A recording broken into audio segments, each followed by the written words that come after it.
Welcome to the Capital Integrative Health Podcast, a podcast dedicated to transforming the consciousness around what it means to be healthy and understanding the root causes of both disease and wellness. I am Dr. Andrew Wong, co-founder of Capital Integrative Health, an integrative practice committed to expanding access to holistic root cause medicine to the global community. Today we're bringing you a conversation with Dr. Joe Pizzorno. Very excited to have Dr. Joe on today. And Dr. Joe, for those of you who do not know, he is an internationally known naturopathic doctor, the founding president of Bastyr University in 1978, and he coined the term science-based natural medicine. I think this is really kind of popularized natural medicine, but also has been teaching it to many clinicians throughout the decades. So he's an educator, researcher, lecturer, author of many journal publications and books, including Encyclopedia of Natural Medicine, Textbook of Natural Medicine, which we all like and enjoy and learn a lot from. And then also in 2017, a book called The Toxin Solution. And we'll focus today on toxins because we know that this is really relevant to our health and really want to take a deep dive into this today. He has also been on leadership of the IFM, the Institute for Functional Medicine, and is a pioneer in environmental medicine. So welcome, Dr. Joe, to the podcast. Thank you so much for being on today. Well, thank you so much for your very kind introduction and the work you do educating people.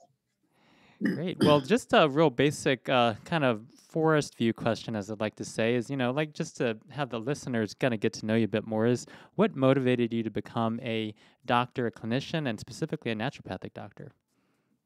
Yeah, good question. and surprising. Sorry. If you knew me earlier in my life, you would not have realized I decided to become a doctor. So I've always been totally oriented towards science. So I went out and got involved in a PhD program at Cornell University after I got my undergraduate degree in chemistry.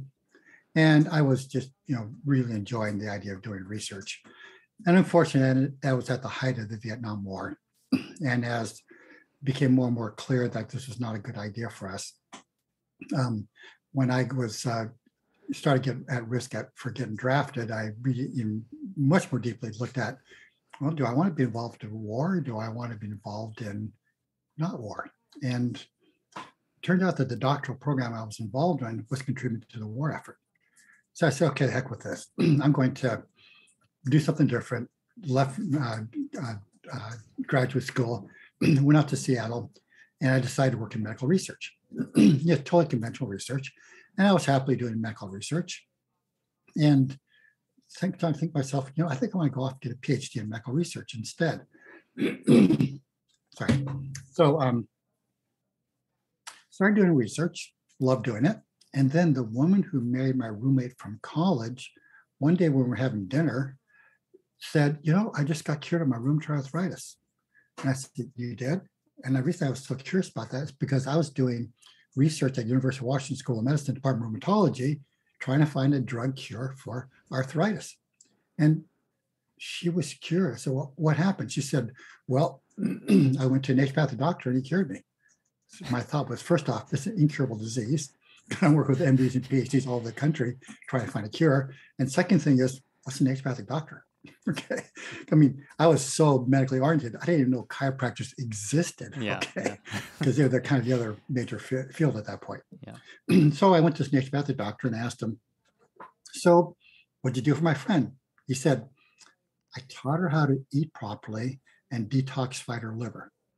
Myself, what does the liver have to do with her hands and her knees being swollen? Now remember, this is 50 years ago. Okay.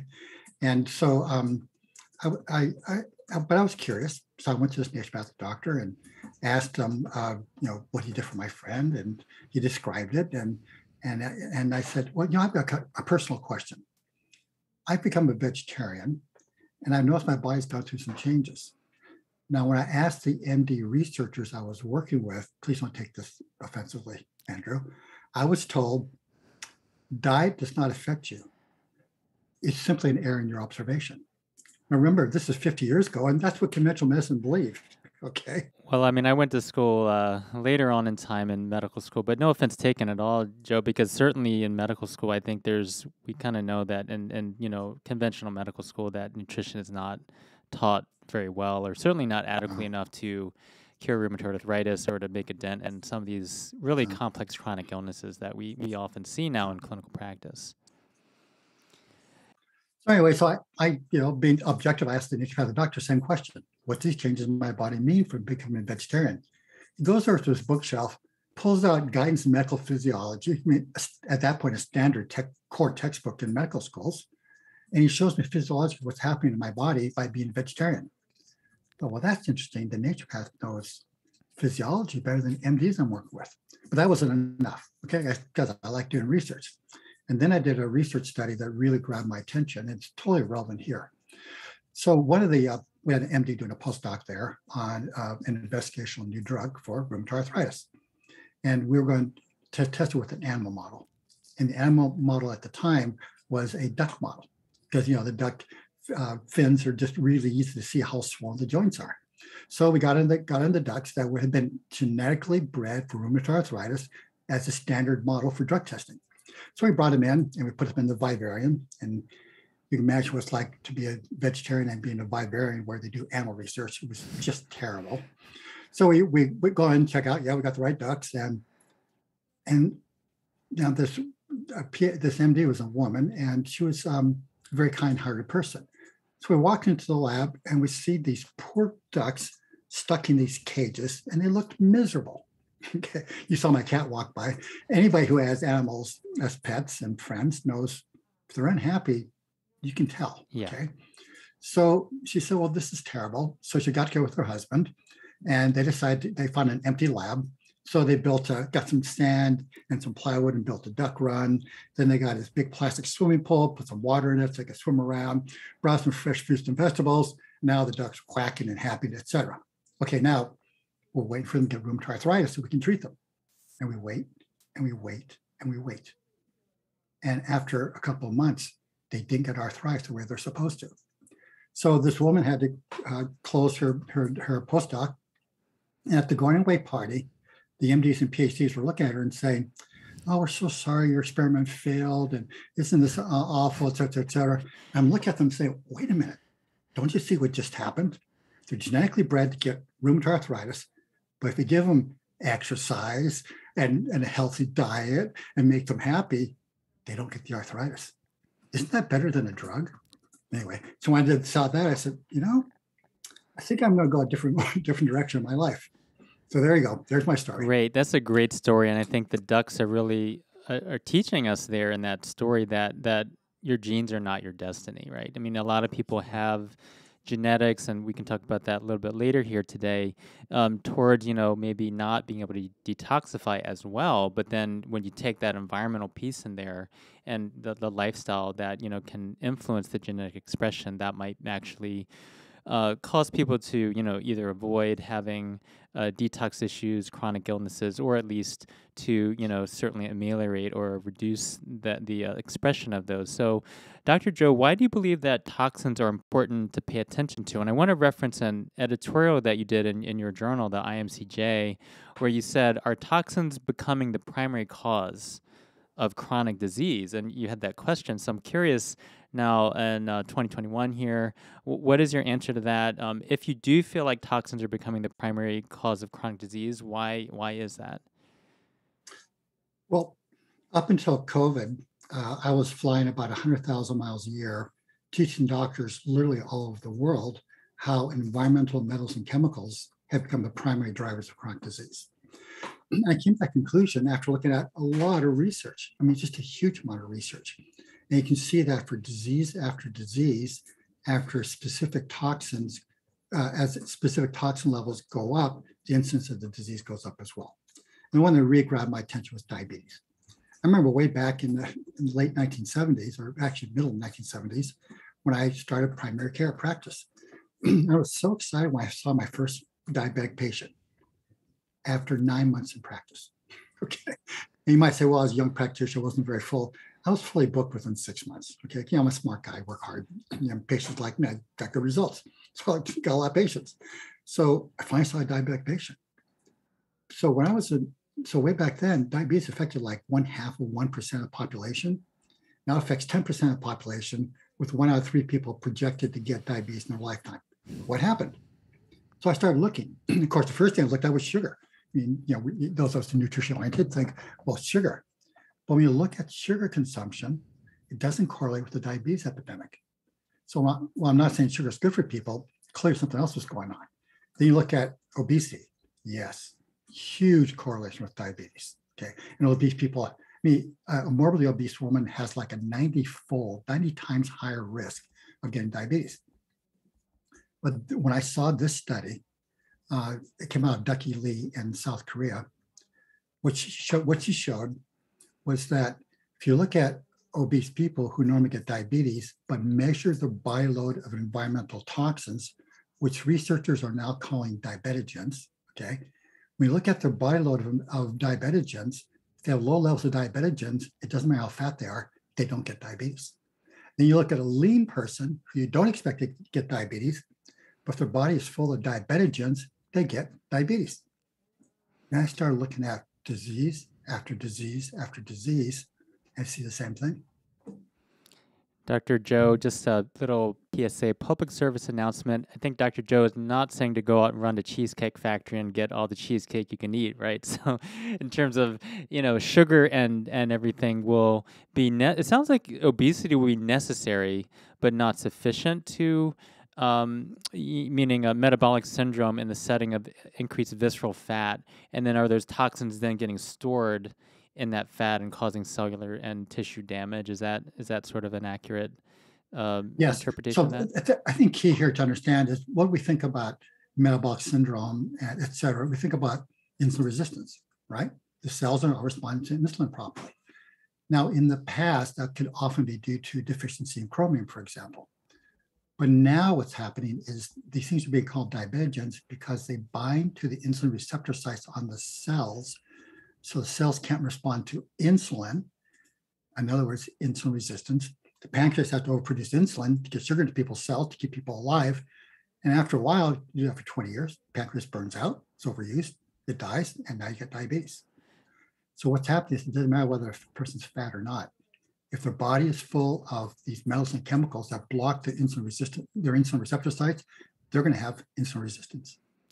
So is it kind of like a parking space idea? If there's too many cars parked in that space and you're that insulin is the car trying to find that parking spot, but there's not enough spaces because the diabetogens are docking in those slots? That's not the way of looking at it.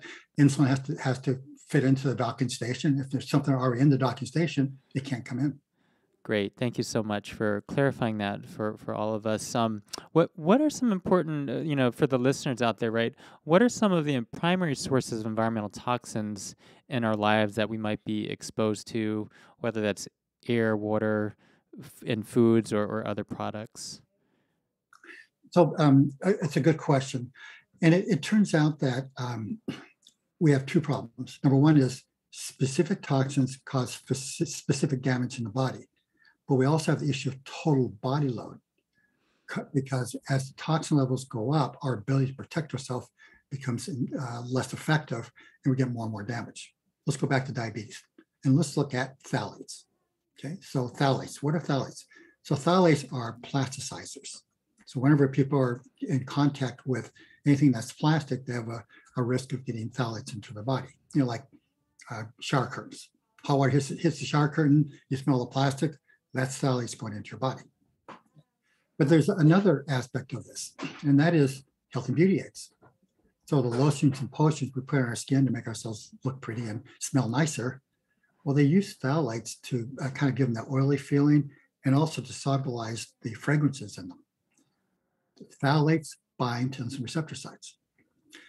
So I've seen a lot of research on that, but primarily US research. So I was invited to lecture on environmental medicine in Australia later this month. Since unfortunately only the United States and South Korea actually collect data on the body load of environmental toxins in their populations, virtually no other country does it, unfortunately. So when I was looking at Australia, I was trying to figure out, well, how well does the data from the US apply to Australia? And one of the things I decided to look at was what's the incidence of diabetes in Australia, and as it compares to the United States. Then I looked at it, and I found a study that looked at body load of phthalates in Australia. So I thought, well, could it be a correlation? If phthalates are a problem with diabetes, would there be a direct correlation between the amount of phthalates in Australia and the amount of phthalates in the United States and the amount of diabetes in Australia and the amount of diabetes in the United States? So it turns out Australia has about half the incidence of diabetes as the United States, and they have about half the levels of phthalates as in the United States. I thought, well, that's interesting. That's exactly what I would have predicted. So I thought to myself, well, how about another one? How about, as you know, we now have an epidemic of kidney failure. And one of the big factors in kidney failures is cadmium. So I found a study that found the cadmium levels in older women in Australia. I found a study in the United States that looked at cadmium levels in older women in the United States.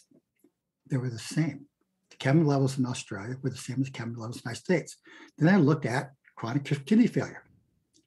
The incidence of chronic kidney failure was the same in Canada, in Australia, as it was in the United States. Exactly what I predicted. Then I found another one, and that's PAHs,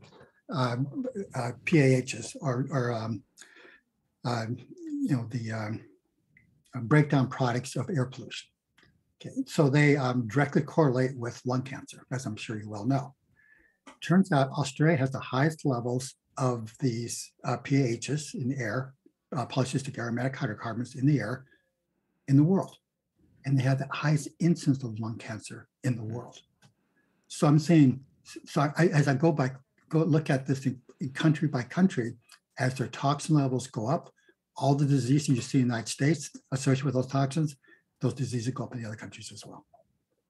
Long answer, but I think you get the idea. That's an incredible relationship there between, that has been really uncovered, it sounds like. And it sounds like in your book and your lectures, etc., you're really uncovering these patterns that a lot of general public and clinicians probably have not really realized. Of course, we all know that toxins are bad for us and, things like this. And, of course, we want to avoid polluted air and water and get our clean food, organic food. But just the studies that have been demonstrating here that you just outlined, some of them here, the relationship really between toxic exposure and levels and then incidence of various chronic conditions is pretty mind-blowing, because it's not something we've really thought about probably until very recently, putting it together, that you put together in your book. I wonder about glyphosate. Is there any research that you found on, say, glyphosate and metabolic syndrome or other conditions? That is very challenging. How should I say this? I have great concern about glyphosate. However, I also I'm really research oriented. I'm a naturopathic doctor, but I coined the term science-based natural medicine when I founded Bastyr, because I believe science is a great tool to understand our world and to make good clinical decisions. So when you look at the research on pure glyphosate as a chemical, it has some toxicity in humans. It's not terrible. Okay, I don't want to be intentionally exposed to it, but it's not that bad. But when you look at the research on glyphosate levels in the blood and disease, you see very strong correlations. So it didn't make sense that we see so much disease correlated with glyphosate, but the glyphosate itself didn't look like it's that toxic. Well, now look at the work of Serolini in France. So he looked at the actual commercial products using glyphosate, things like Roundup. And most people don't realize that Roundup is 50% glyphosate and 50%, quote, inert proprietary ingredients. So international law allows these manufacturers, to hide half of what they put in the product. So then when he did the research on he actually did animal research comparing what happens to animals on glyphosate, what happens to animals on Roundup. Roundup was 1,000 times more toxic than glyphosate. So I look at glyphosate now as an indirect marker of exposure to a lot of bad stuff.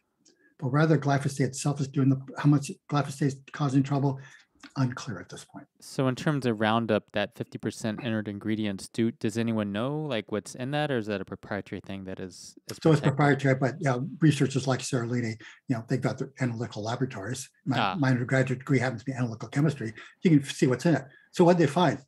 Arsenic, petroleum distillates. Petroleum distillates highly carcinogenic, very, very toxic. There are some things like surfactants, okay, which means makes it easier for it to penetrate the plants. Okay, those aren't particularly toxic. That's what they promote. They say, oh, the other stuff just for surfactants. Well, yes, there's surfactants there, but there's a bunch of other really bad stuff there too. So he was able to figure out what it was. And he said the petroleum distillates are accounting for most of the damage. Wow. That's really incredible. I had not heard that before. I know you said you had some new research on arsenic. Any updates on that in regards to human health? Thanks for asking that. One of my um, one of the big mysteries I'm addressing right now is why aren't we more aware of the problems of arsenic? Because when I look at arsenic, the data is very clear. Arsenic is the worst environmental toxin we're being exposed to. And people aren't aware of lead as being a problem. It's worse than lead. Okay. So right now, about 35% of people in the United States have arsenic levels in their body known to increase the risk of disease. What kind of disease are we talking about? Well, how about gout? 50% of gout appears to be due to arsenic. That's not in the book textbooks. Now I'll tell you, the latest edition of my textbook in natural medicine, it's in there. I think it's the first medical textbook that's actually intentionally put in the role of toxins in disease. But here's what's even worse.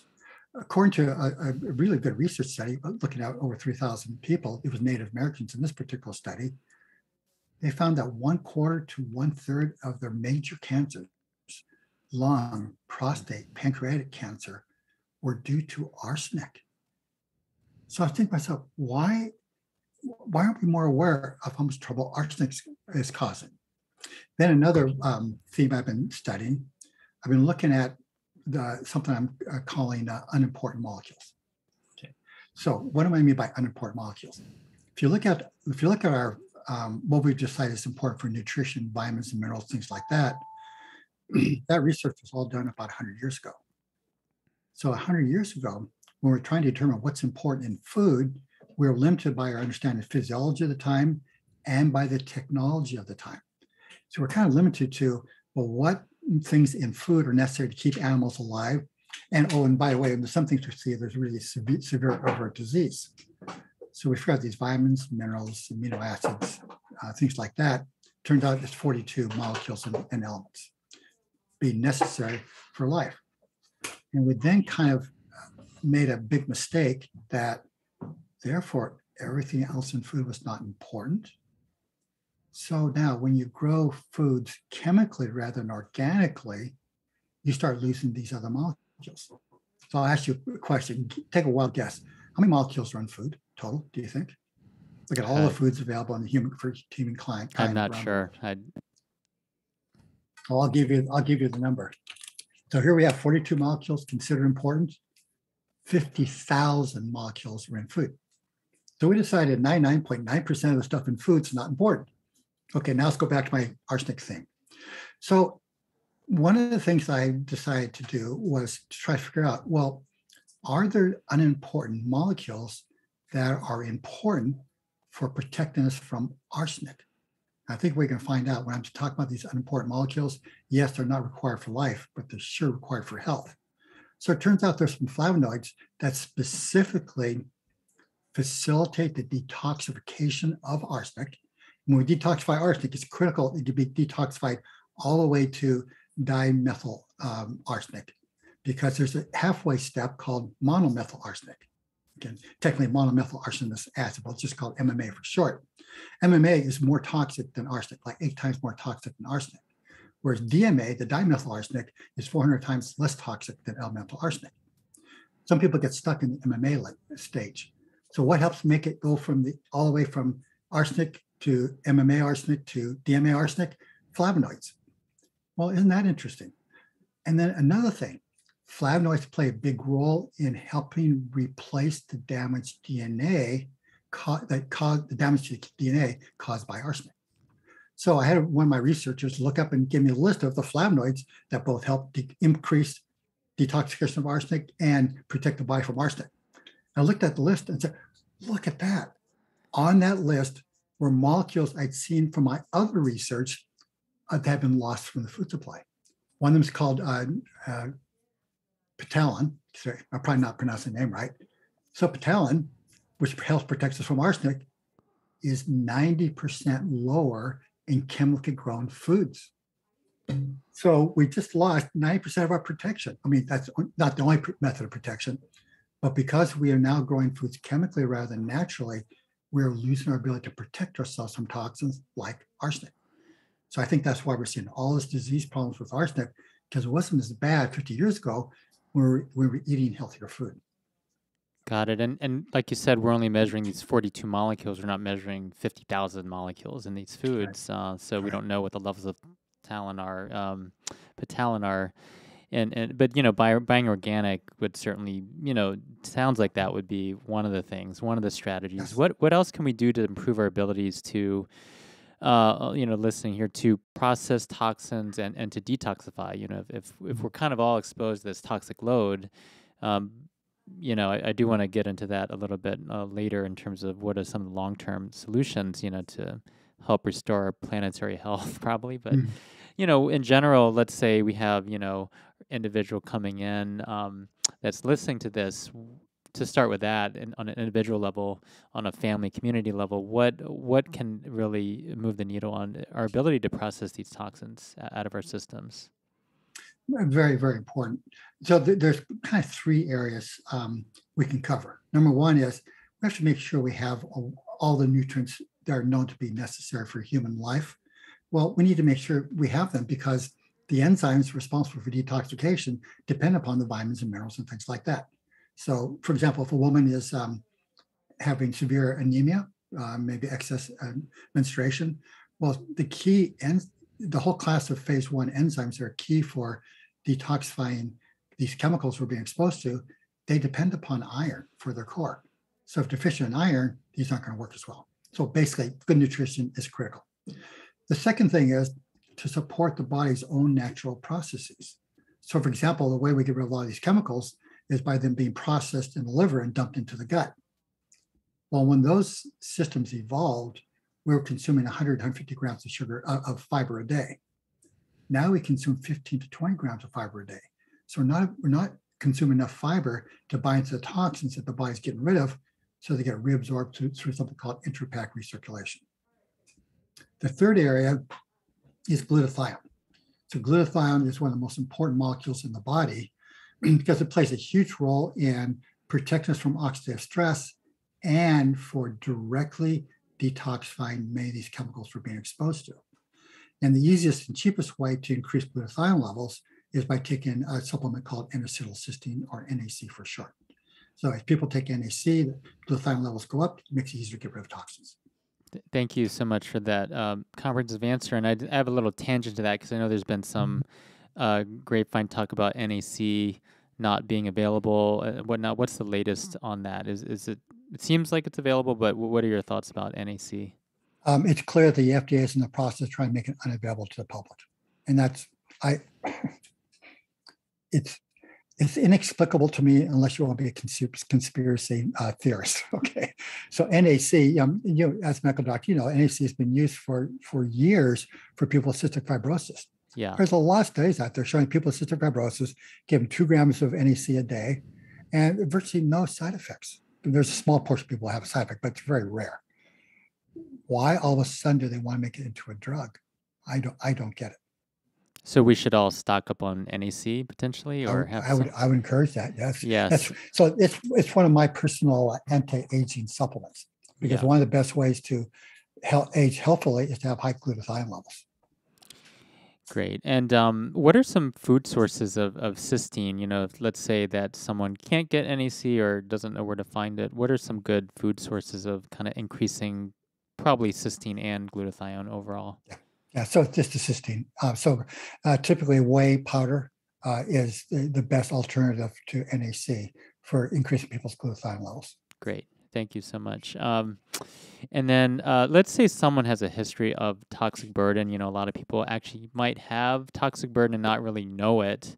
They have diabetes, they have joint pain or whatnot. And I think from our conversation for the first part of this conversation, we've kind of realized that, oh, maybe this is actually a toxic burden going on, and this could be some of the root cause or even the primary cause.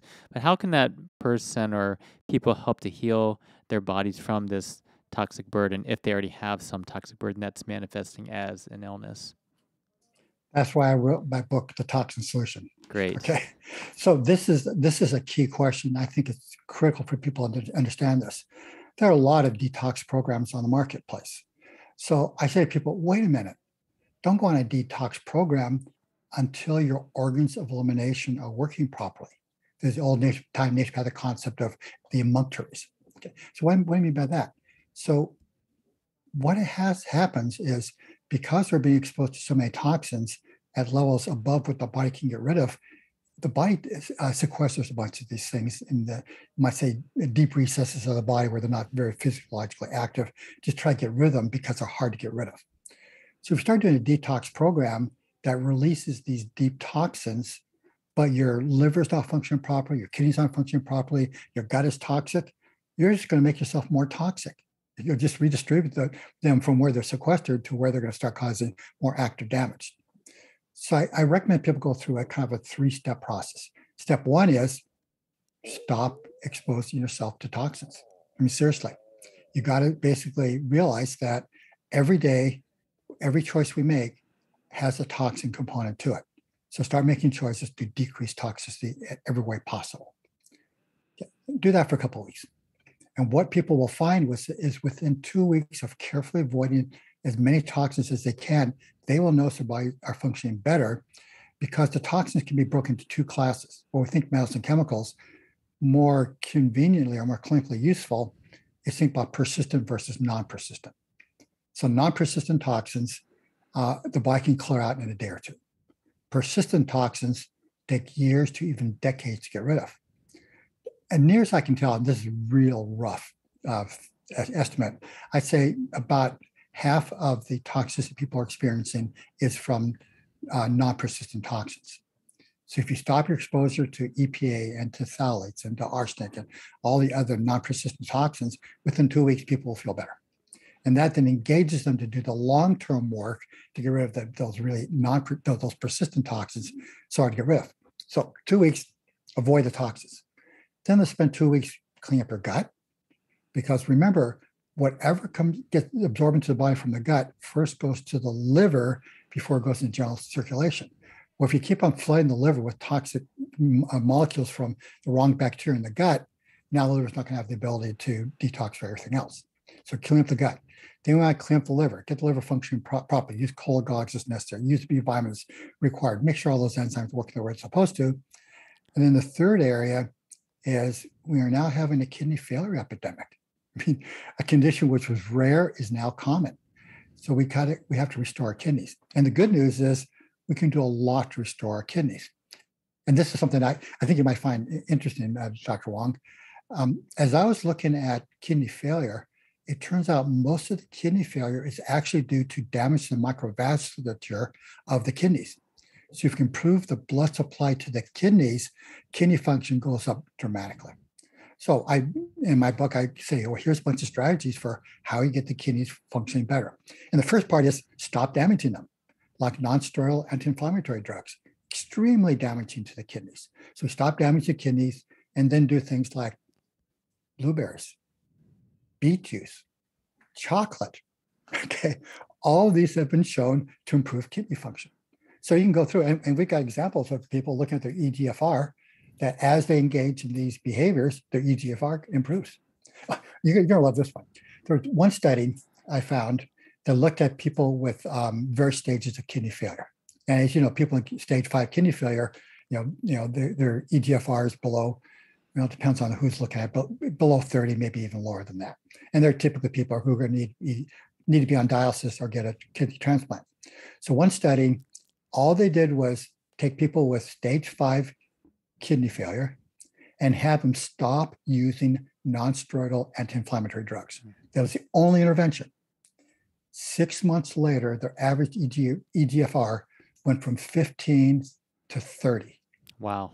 So it doubled just by stopping the damage. So I use this with my students as an example. The body has tremendous ability to heal if we just give it a chance. This is what we naturopathic doctors have been saying forever. The body can heal, but we have to help it figure out what's stopping it. And here's a great example. The kidneys will heal if you stop damaging them.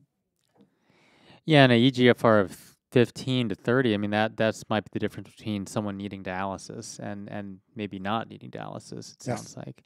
Yeah, And if we could do that in 6 months just by stopping damage, what can you do if you add to that all the things the kidneys need to function better? that's so cool. And luckily, berries, beets, and chocolate or cocoa are all very tasty foods. So Yes.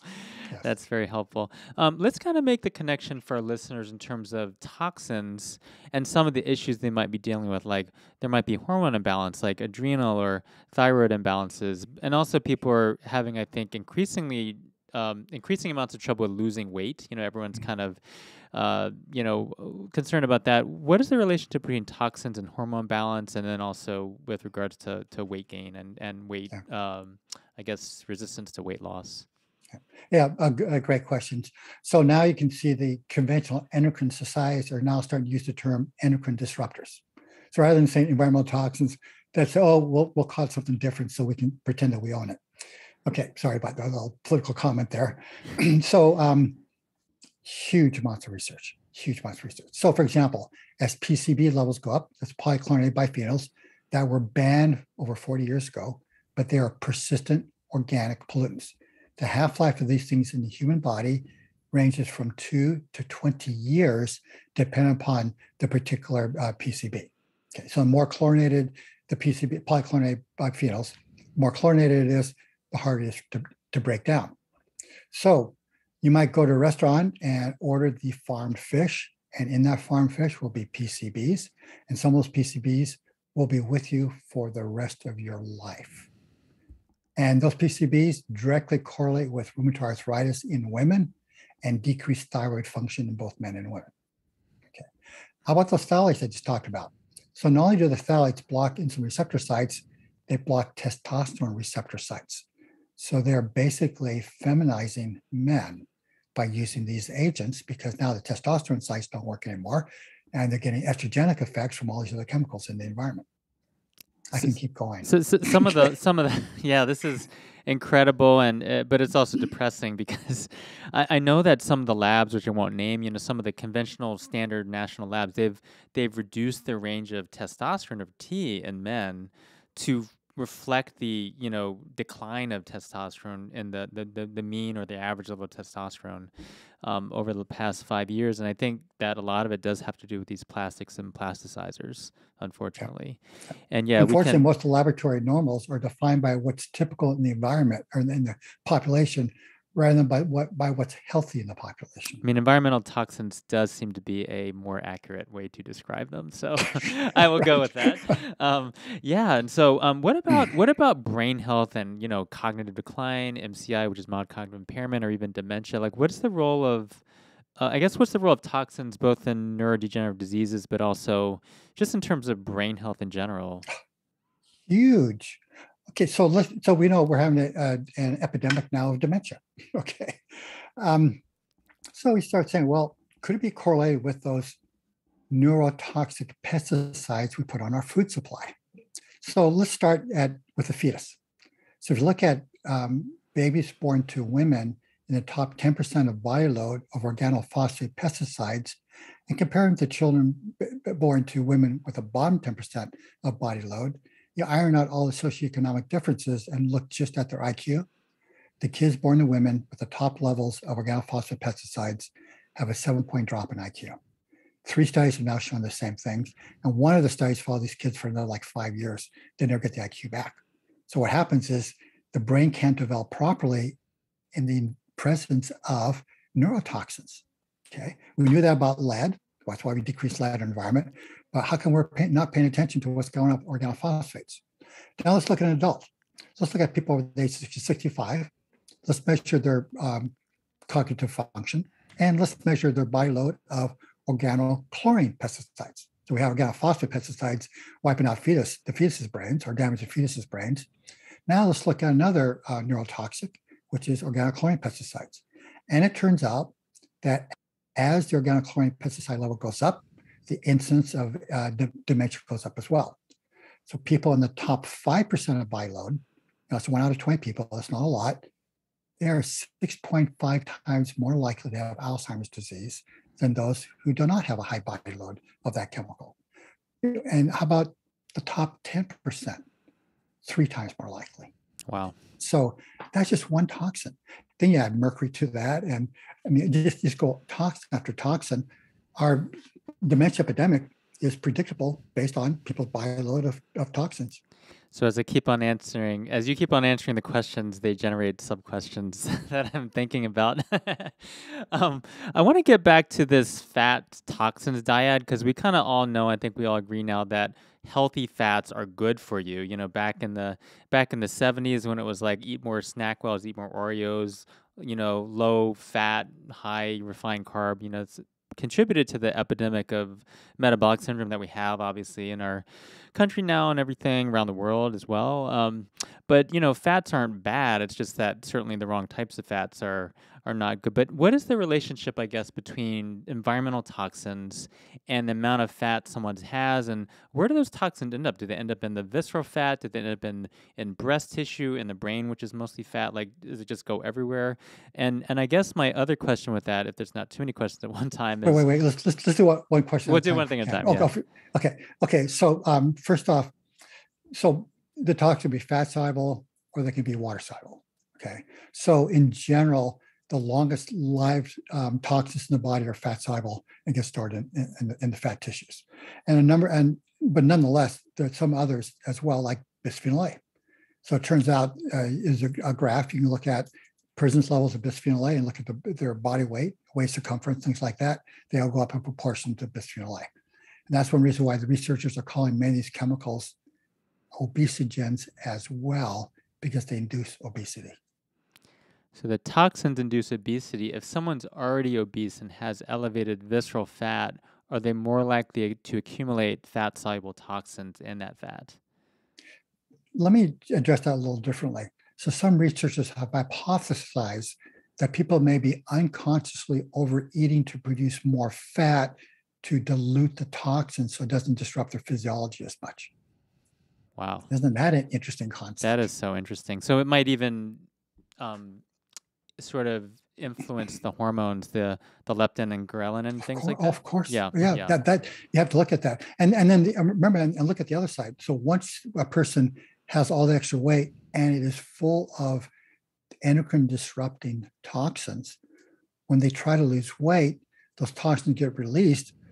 They feel terrible. And also, by the way, zaps their thyroid. And so it makes it harder for them to lose weight because they feel terrible every time they try to lose weight. Yeah, so they're going through I guess we can call it a detox reaction, or basically increased toxic load that they're having to filter through. Plus, like you said, it's affecting their resting metabolic rate through the thyroid. Yes. Got it. So one of the things I started later on my practice, when people came to me for helping with the weight loss, more and more I started getting them into detox programs rather than weight loss programs, and their weight would go away when I detoxify them. Pretty interesting. Not as fast as extreme caloric restriction, but much better results. Got it. Let's talk about sweating for a second, because I know that sauna is very popular. Hot and cold showers are very popular. What's the role of sweating in detoxification? And are there certain environmental toxins that you need to utilize the sweat mechanism to detox, those? Yeah, another great question. So I don't know if you've had a chance to do this, but you might want to look at the work of Stephen Genuous, an MD in Edmonton, Alberta. So I really like the guy. So he said, well, everybody thinks that sweat is detoxifying. Well, how about we just take a dozen volunteers, put them in a sauna, sweat them, and then measure the level of toxins in their blood, in the urine, and in their sweat. And here's the kicker here. So not only was sweat effective at getting rid of many toxins, it was effective at getting rid of toxins that are difficult to get rid of, like cadmium, for example. But what was even more interesting and concerning, he found toxins in the sweat that were not in the blood or the urine. So what's happened, the body sequestered these things to try to keep them as much out of circulation as they could. And when we finally gave it a chance to get rid of it through sweating, the body said, oh God, thank you. Let's get rid of this stuff. Got it. So sweat, it sounds like, is one of the essential very detox effective pathways. Very effective. I mean, there's different protocols for this that people have tried, and I think there's a lot of. If you go on the internet, there's probably a billion different protocols for this. What is your general approach to, how do you increase sweat? Right. I rather than say what exact temperature people should do, you do it based on time. So, for example, my wife and my wife sweats at much lower temperatures than I do in the sauna. Okay, so you just have to look at what's right for the person. So I recommend whatever temperature is necessary so they can sweat profusely for at least 20 minutes. Okay, do longer if you want to, but the research shows that you get the biggest benefit after about 20 minutes. You still keep getting more benefit, but that first 20 minutes is really critical. And you must make sure you're drinking both plenty of fluids and trace minerals, because while sweating, we will lose some of the trace minerals as well, and we want to make sure they're being replaced. And also, so the solution I recommend for sweating, so not only 20 minutes of heavy sweating, but I also recommend use a solution that's alkalinizing. So I like using a solution which is magnesium potassium citrate, because that's alkalinizing. And that alkalinizing makes it a little bit easier for the body to get rid of the toxins. Thank you. We have a little side question we wanted to, I think, just bring up. We're very interested, and I think a lot of people are interested in electromagnetic frequencies, EMFs, and EMFs are considered now a toxin also. So we're talking about toxins today. What are EMFs? Which I guess we can talk about that briefly. But how do they impact our health? And is that really is that something that's uh, synergistic with these other toxins? That's a very good question, and I honestly do not have a good answer for you. I did some looking at that research several years ago, and it was so messy. I realized that the metals and chemicals were way easier. So I decided More to focus research on metals needed. Okay, what that's a metals and good. chemicals. The research on the Yeah, electromagnetic EMF it's all over the place. it's evolving. I don't Hopefully, we'll have some answers in a couple of years and just keep on kind please of going here. please. And let's talk about air and water because these are some of the basic things. We're always drinking water. We're always breathing air. What can we do to have healthier air sources first, and then we can talk about water for a sec. So in terms of air, if people have a forced air heat and cooling system in their home, they need to put in a whole house filter. So you can get and it should be rated at least MERV 8. We personally have a MERV 16. So what that does is that it clears out about 99.9% of the stuff in the air. I can't emphasize it enough. The research on air pollution and disease throughout the world is some of the strongest research on environmental toxins anywhere. So there's no question that we see that diesel truck going down the highway and spewing out that blue black smoke, and it kind of looks bad. It is bad. Okay, it's really really hard on people. So I say now if you can't do a whole house filter, by the way, run it all the time. Always keep it running. Then you want to have into the rooms where you spend your most time, get a good quality HEPA filter. So bedroom, kitchen, family room, wherever people spend the most time. But you've got to clear out the air pollution. And another nice thing about that is that this might be called a passive way to decrease toxicity.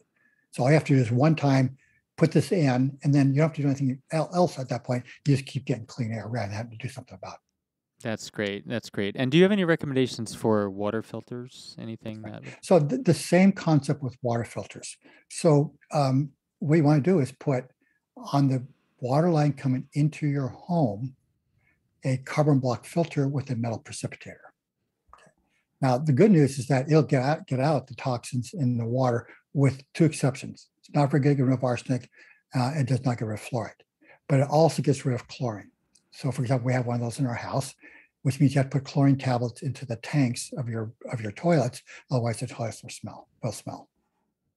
Great. So that's great. Thank you for that. And then this is a very overall question that I don't know if anyone has the answer to, but if anyone does, it would be used. What are some practical steps to improve and clean up our environment? We all know that our just global environment is toxic. How do we take steps? You and I, Lara, just everyone kind of listening to this. What are some practical steps we can do? So the power of the consumer. Manufacturers will create what we buy, and they'll stop creating what we don't buy. Okay. So storage containers in your kitchen only use glass. If it's plastic, throw it away. Okay. So step by step, only buy organically grown food. Okay. That way, the conventional growers realize, wow, they're losing market share. I guess I better start growing my foods properly. I mean, just look at everything you do in your life. Health and beauty aids.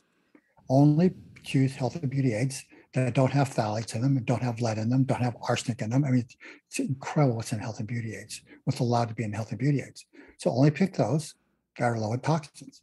So the more we make these choices, the more the world will conform. I mean, look at here in Seattle. So I've been living in Seattle now for over half a century. We used to have 2 health food stores in Seattle. Okay. So for me to get organic food, I had to go to these health food stores. And frankly, the fruit and vegetables they had weren't very nice. Okay. But I knew they were healthy. Okay. But they didn't look very nice.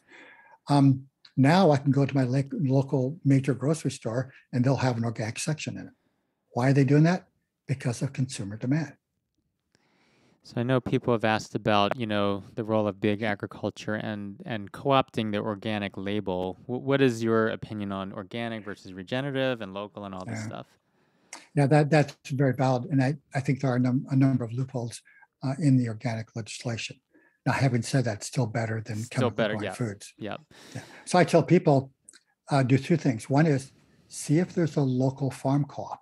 Okay. So you can do one of these co-ops where you pay a farmer a certain amount per year, and they'll give you a box of whatever's fresh at that, or whether it's ripening at that particular point.